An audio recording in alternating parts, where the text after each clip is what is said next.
Hello! Tales by Sudha Murthy. Episode 2. A Fair Deal. Himakar and Sitapati were two young men living in neighboring villages. Once, a fair was being held nearby, and they set off from their homes hoping to do some business there.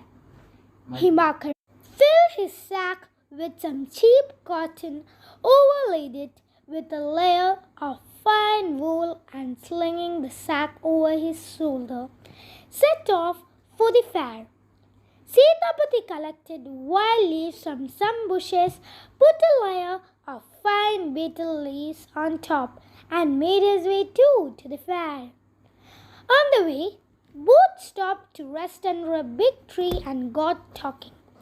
I have the finest wool in these parts in my sack.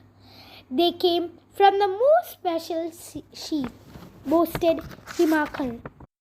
I have the best betel leaves in my sack. They are so soft they melt in your mouth. Usually I don't sell them, but this time I need the money, so I am going to the fair to sell them without telling anyone, said Sitapati. Quickly, the two crooks struck a deal. They would exchange their goods, and since wool was more expensive, Sitapati would pay Himakar an extra rupee. But Sitapati had no money on him, so after agreeing to pay Himakar the rupee later, the two made their way home, secretly laughing at the other's folly. However, it did not take long for them to discover that they have been duped.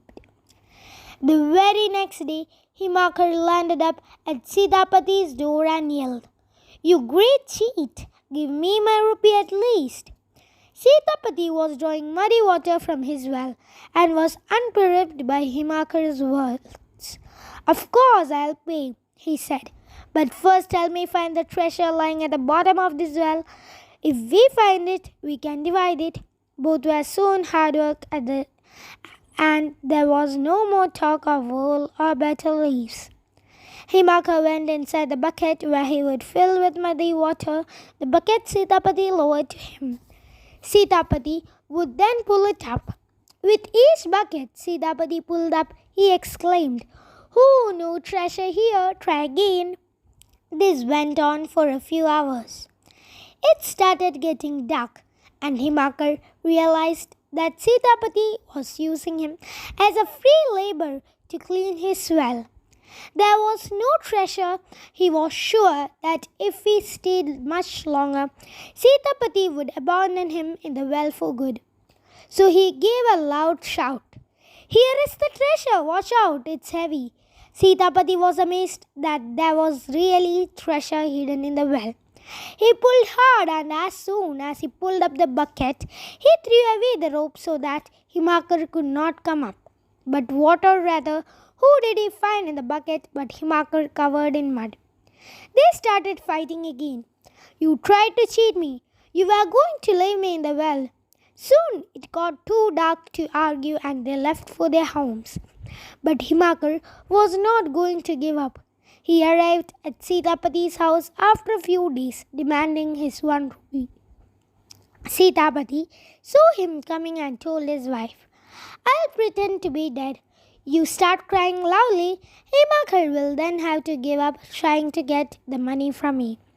But Himakar was clever. As soon as he heard Sitapati's wife wailing, he understood the trick being played on him and rushed out to gather the villagers. "My friend has died," he shouted.